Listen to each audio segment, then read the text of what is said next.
Hear ye, hear ye. I have come here to apologize.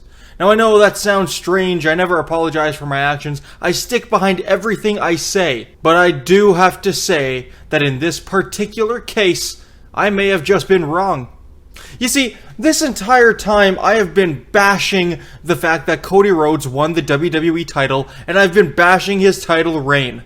However, on SmackDown, they just showed the segment of the century with Roman Reigns and Cody Rhodes in Atlanta on the field that Roman Reigns used to play football in/4.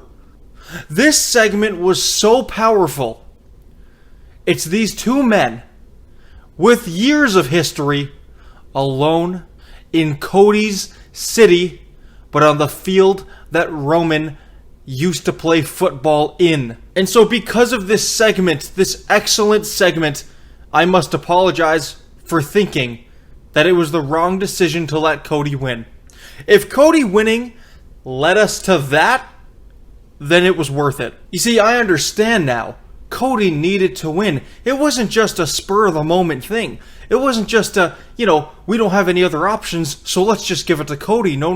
Now I see Cody Rhodes needed to be the guy so that we could get this segment.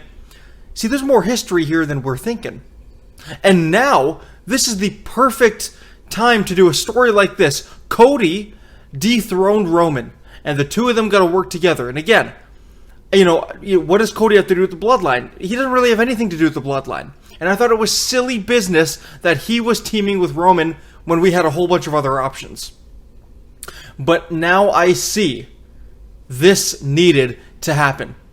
See, Cody and Roman have this dynamic now where they're not friends, and they never will be.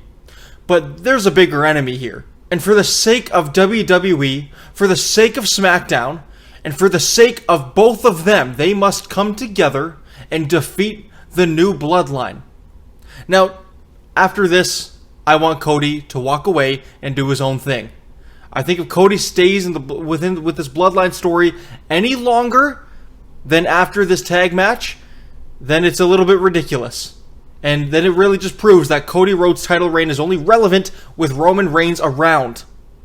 The question is, though, Roman Reigns basically said, Cody's in his way in life. Roman Reigns told Cody that he's coming back to take the WWE title once all is said and done. Is he actually going to do that? I don't know. Because now there's a whole bunch of different factors that we got to take into consideration. There's a whole bunch of things that can play out. Who's going to be the guy to take it off of Cody? Originally, I thought Roman. But now, I don't know. If Heyman comes back, Heyman has been the face of the biggest heels in WWE. Could Heyman be the face of the biggest face in WWE? Roman Reigns? See, Roman Reigns doesn't have to turn face necessarily. He's already a baby face. Roman Reigns just needs to prove that he is badass. And we can have these two faces, Roman and Cody, collide again at WrestleMania at 41. They can collide at SummerSlam next year. The point is, their story is not over. And I don't know if it's going to end with Roman Reigns beating Cody. I think it should. And I think here's what's going to happen. And here's what should happen. Cody and Roman team together. And they fight the new bloodline. Maybe they win. I don't know. Let's say they win. They should win. It's Cody and Roman Reigns. Come on. Unless The Rock interferes or something weird like that happens. But that's going to happen. Cody kind of does his own thing. And while Cody's off having his title reign, Roman Reigns can... maybe he can still kind of feud with the bloodline a little bit. But I think that Roman, now we need to tell a story of Roman needs to get his confidence back. He's all alone now. He doesn't have the people that he used to have. Everybody in his life is gone. And this could be some kind of redemption arc for Roman Reigns. He gets his wise man again. He gets Jey Uso, he gets Jimmy Uso, and whatever else. And it's the four of them. and they're back, but now they are Sami Zayn. He can get Sami Zayn again. And the 5 of them are unstoppable. And who knows, maybe at the Royal Rumble or WrestleMania, that's when the 5 of them are finally together again. And they could do some kind of 5v5. I mean, Survivor Series, and the 5 of them are back together again. And who knows when that's going to... I mean, the puzzles need to be in place, but maybe, people are talking about Survivor Series, where they're going to have a 5-on-5 or a 4-on-4. Either way, it's a bloodline civil war at Survivor Series, and that's not too far away. I can see that. I can see that. And that's probably what's going to happen. And we're going to have The Rock with Sikoa and Jacob Fatu and whoever else. Tamatonga, Tongaloa. And then we have Roman Reigns, the Usos, Sami Zayn, and I don't know who. I mean, maybe they bring somebody else in. Or I don't want it to be Cody Rhodes. Because Cody Rhodes is not part of the bloodline. So I wouldn't want him in that match. However, right, what this can be is Roman Reigns' redemption arc, essentially. He's trying to build his life back together. He lost everything. Now he's got to build everything back together. But this time he's doing everything right. He's a face now. He's not the head of the table, but he certainly is a tribal chief.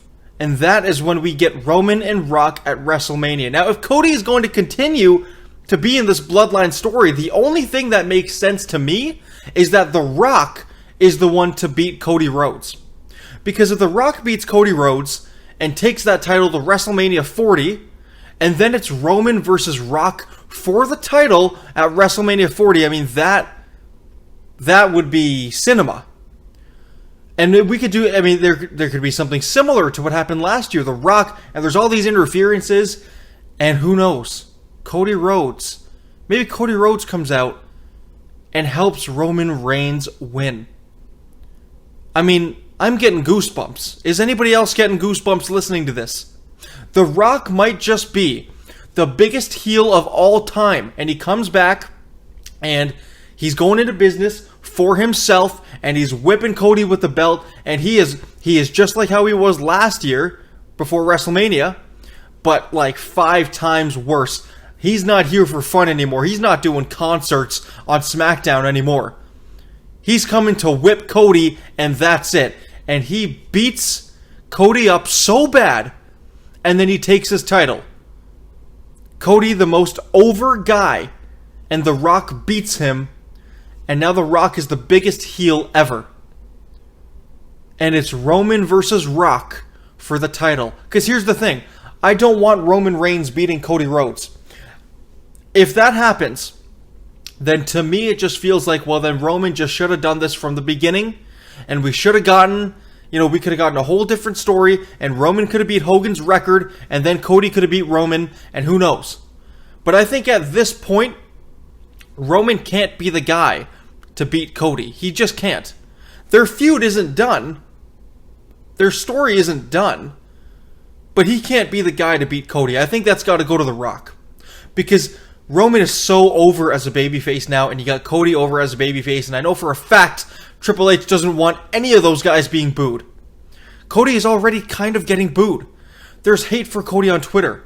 If you want to minimize that, and not, don't let the fans turn on Cody, then Cody needs to stay away from Roman when it comes to a feud.